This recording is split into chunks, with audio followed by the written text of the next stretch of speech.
पावसाळ्यात ठाणे शहरातील धोकादायक इमारतींचा प्रश्न ऐरणीवर येतो. पावसाळा सुरू होण्यापूर्वीच महापालिका अनधिकृत इमारतींची यादी प्रसिद्ध करून त्यावर कारवाई करत असल्याचे दर पावसाळ्यात पाहावयास मिळत असतं.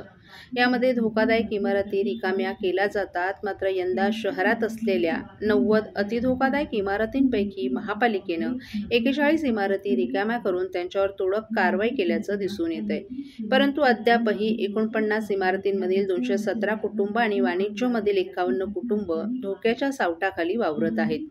या इमारतींमधील रहिवाशांनी इमारती रिकाम्या करण्यास नकार दिल्यानं महापालिकेची चिंता वाढली आहे. ठाणे महापालिका क्षेत्रामध्ये पावसाळ्यात अतिधोकादायक तसंच धोकादायक इमारती कोसळून जीवितहानी होऊ नये यासाठी ठाणे महापालिका प्रशासनाकडून दरवर्षी शहरात सर्वेक्षण करून अशा इमारतींची यादी जाहीर करण्यात येते.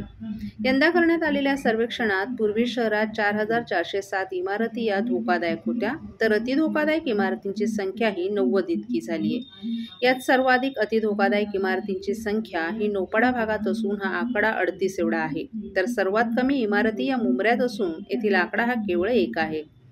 पावसाळ्यापूर्वी महापालिकेनं प्रभाग समितीने धोकादायक आणि अतिधोकादायक इमारतींचा सर्वे केला होता. परंतु ज्या इमारती अतिधोकादायक घोषित करण्यात आल्या त्यावरून मागील काही महिन्यांपासून वादंग सुरू आहे. काही इमारतींचे जे काही स्ट्रक्चरल ऑडिट करण्यात आले त्यावरून काहीसा वादंग निर्माण झालाय. महापालिकेनं केलेलं स्ट्रक्चरल ऑडिट आणि संबंधित इमारत धारकांनी केलेल्या ऑडिटमध्ये तफावत आढळून आली आहे. यावरूनच काही रहिवाशांनी इमारती रिकाम्या करण्यास नकार दिल्याची माहिती पालिका सूत्रांनी दिली आहे. एकूण पालिकेने आतापर्यंत 90 पैकी 41 इमारती रिकाम्या करून त्यावर तोडक कारवाई केली आहे. मात्र 49 व्याप्त इमारतींवर अद्यापही कारवाई करता आली नाही. या इमारतींमध्ये 217 रहिवासी कुटुंब आणि 51 वाणिज्य कुटुंबांचं वास्तव्य आहे. तर या ठिकाणी 883 रहिवासी वास्तवास असल्याची माहिती पालिकेनं दिली आहे.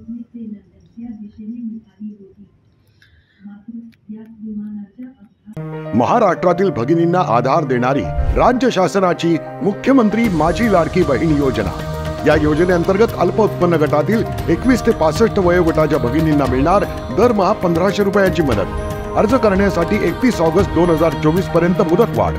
कुटुंबाचं वार्षिक उत्पन्न 2.5 लाख रुपयांपेक्षा कमी असलेल्या महिला पात्र. कुटुंबाकडे पिवळं किंवा केशरी रेशन कार्ड असल्यास उत्पन्नाचा दाखला आवश्यक नाही.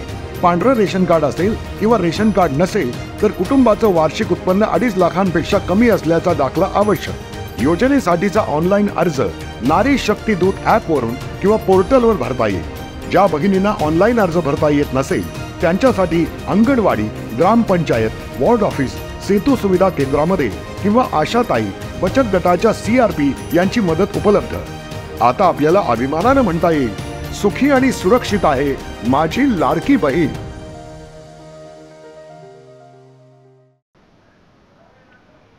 मागील आठवड्यात काँग्रेस पक्षाच्या माध्यमातून अनधिकृत बांधकामांवर कारवाईसाठी आमरण उपोषणाला सुरुवात करण्यात आली होती. कारवाईबाबत लेखी आश्वासन दिल्यानंतर हे उपोषण सोडण्यात आलं. परंतु लिखित आश्वासनानंतर देखील प्रशासनानं कुठलीही कारवाई न केल्यानं काँग्रेसच्या माध्यमातून वर्तकनगर प्रभाग समिती कार्यालयासमोर पुन्हा एकदा आमरण उपोषणाला सुरुवात करण्यात आली असता या भागातील विविध राजकीय पक्ष, प्रतिष्ठित नागरिकांनी उपोषणस्थळी येऊन उपोषणास मोठ्या प्रमाणात पाठिंबा दिला.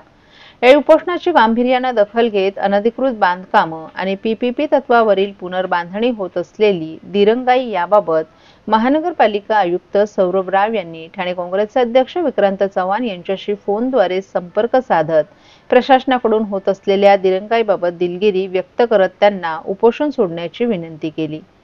हे दोन्ही प्रकरणे व्यक्तिशः लक्ष घालून पुढील आठवड्याच्या आत पोलीस बंदोबस्तात कारवाई करण्यात येईल असंही सांगितलं.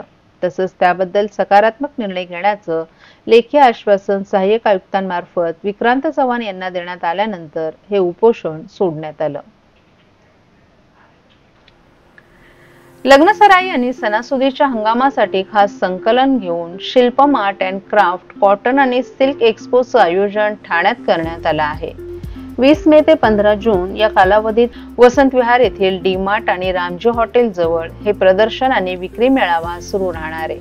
दररोज सकाळी 11 ते रात्री 10 या वेळेत या नागरिकांना या ठिकाणी भेट देता येईल.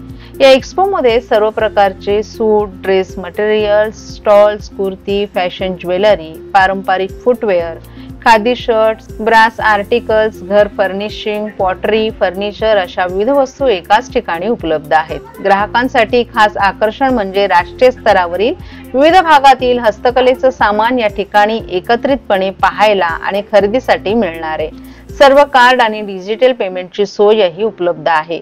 मनसोक्त खरेदीसाठी गृहिणींनी आणि नवविवाहितांनी या संधीचा लाभ घ्यावा असं आवाहन आयोजकांनी केलं आहे.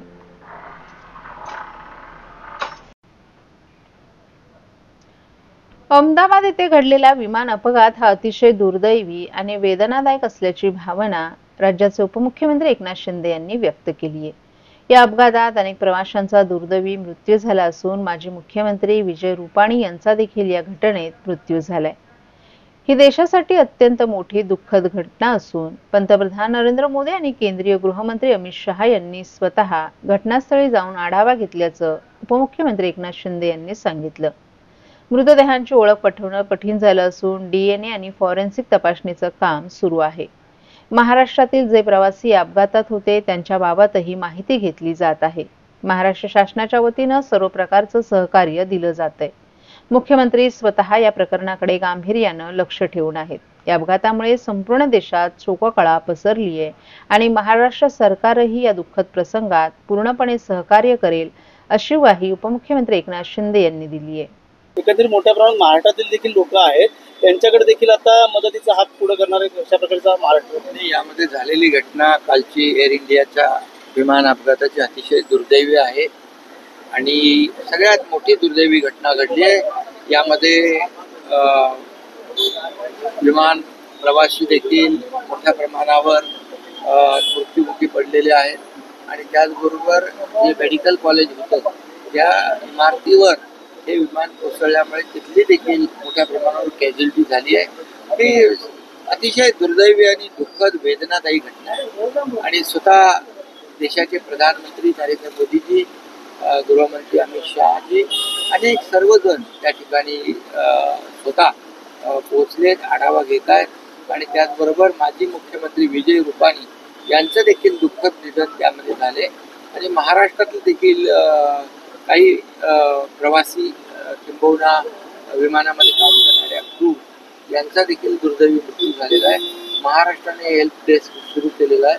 मी स्वतः मुख्य सचिवांशी बोललो आणि त्या बाबतीमध्ये देखील महाराष्ट्र शासनाच्या वतीने देखील त्यांच्या नातेवाईकांना जे जे काही सहकार्य पाहिजे ते देत आहेत.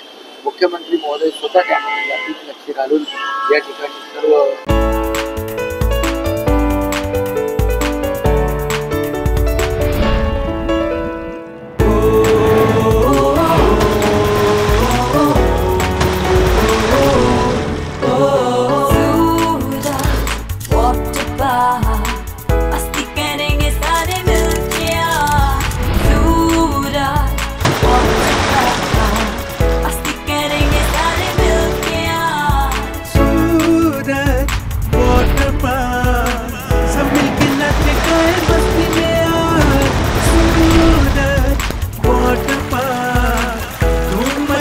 सब मिलके आज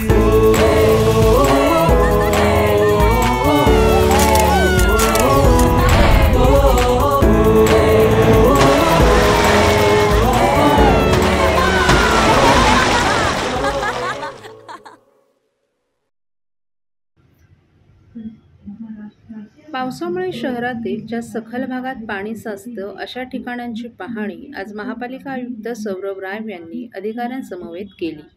अतिवृष्टीच्या काळात सखल भागात पाणी साचून नागरिकांची गैरसोय होणार नाही या दृष्टीनं योग्य ती खबरदारी घेण्याच्या सूचना आयुक्तांनी सर्व अधिकाऱ्यांना दिल्या आहेत.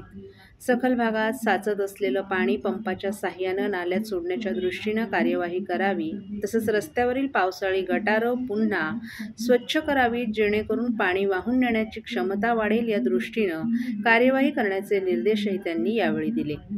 यावेळी विटावा, सबवे, पेड्या मारुती परिसर, मासुंदा तलाव, वंदना टॉकीज परिसर, चिखलवाडी, भांजेवाडी, ज्ञानसाधना महाविद्यालय आदी ठिकाणांच्या सखल भागांची पाहणी आयुक्त राव यांनी केली. विटावा सबवे येथे 40 HP पंप बसवण्यात आले असून त्यांची पाहणीही आयुक्तांनी केली. या ठिकाणी 24 तासांसाठी 2 कर्मचाऱ्यांची नियुक्ती करावी. तसंच हवामान खात्याकडून येणारा पावसाचा इशारा आणि भरतीच्या वेळा पाहून या ठिकाणचे पंपही सुरू ठेवण्याच्या सूचना आयुक्तांनी यावेळी दिल्या. पेढ्या मारुती परिसरात साचत असलेल्या पाण्याचा निचरा जलद गतीनं व्हावा यासाठी पंप बसवण्यात आले असून क्रॉस कल्व्हर्टची सफाई करणं, पावसाळ्याच्या कालावधीत त्या ठिकाणी 24 तास मनुष्यबळासह पंप सुरू ठेवण्याचे निर्देशही आयुक्त सौरभ राव यांनी दिले. वंदना एसटी डेपो हा परिसर पावसाळ्यात जलमय होतो. या ठिकाणी महापालिकेनं पंप उपलब्ध केले आहेत. तसंच अतिवृष्टीच्या काळात या ठिकाणी महापालिका कर्मचारी ठेवण्याबाबतच्या सूचनाही त्यांनी दिल्या आहेत. चिखलवाडी परिसरात सद्यस्थितीत बसवण्यात आलेल्या पंपांची पाहणीही आयुक्तांनी केली. पावसाळ्यासाठी महापालिकेची संपूर्ण यंत्रणा सज्ज आहे. महापालिका हद्दीतील 300 किलोमीटर नाल्यांची सफाई देखील करण्यात आली आहे. अतिवृष्टीच्या काळात नागरिकांची गैरसोय होणार नाही या दृष्टीनं महापालिकेच्या सर्व अधिकाऱ्यांना सतर्क राहण्याच्या सूचना आयुक्त सौरभ राव यांनी दिल्या आहेत. काम करत आहोत. महापालिकेची संपूर्ण टीम पूर्णतः सज्ज आहे. त्यामध्ये साधारणतः 300 किलोमीटरपर्यंतचे नाल्यांची सफाई, आपले जेवढे ड्रेनेज चेंबर्स आहेत त्यांची क्लिनिंग, जे मशीन होल्स आहेत त्यामध्ये मशीन आणि माणूस पाठवून तो क्लीन करण्याचा आपण उपक्रम हाती घेतला आहे. साधारणतः महानगरपालिका क्षेत्रामध्ये 34 आपले सखल भाग आहेत. त्यापैकी 14 सखल भाग आपले गंभीर स्वरूपाचे आहेत. एकूण 64 पंपची व्यवस्था करण्यात आलेली आहे. पेढ्या मारुती एरिया, वंदना टॉकीज, चिखलवाडी यासारखे जे महत्त्वपूर्ण लोकेशन आहे जिथे थोडासाही पाऊस पडला तर ओव्हरफ्लो होतो, वॉटर लॉगिंग होतो, तिथे आपण काही विशेष उपाययोजना केली आहे. त्यामध्ये आपले क्रॉस कल्व्हर्ट क्लीन करणे, इंटरनल कनेक्शन एन्श्योर करणे, त्याच्या व्यतिरिक्त 24 तास तिथे पंपिंगचे अरेंजमेंट ठेवणे, मनुष्यबळसह याची सुद्धा खात्री करण्यात आलेली आहे. विटावा सबवेची पण आपण पाहणी केली. हो, सो विटावा सबवेचीही आपण पाहणी केली आहे. तिथे सुद्धा साधारणतः 40 HP आपण पंप्स बसवले आहेत. तिथे 24 तास 2 कर्मचारी आपण ठेवत आहोत आणि आपल्याकडे पावसाचं प्रमाण तसेच हाई टाईड याचा इशारा आणि त्याचे व्यतिरिक्त नालेमध्ये जे वाहून जाणारा पाणी आहे त्याचे व्हॉल्यूमचा अंदाज घेऊन हे पंप्स आपण टप्प्याटप्प्यामध्ये सुरू ठेवणार.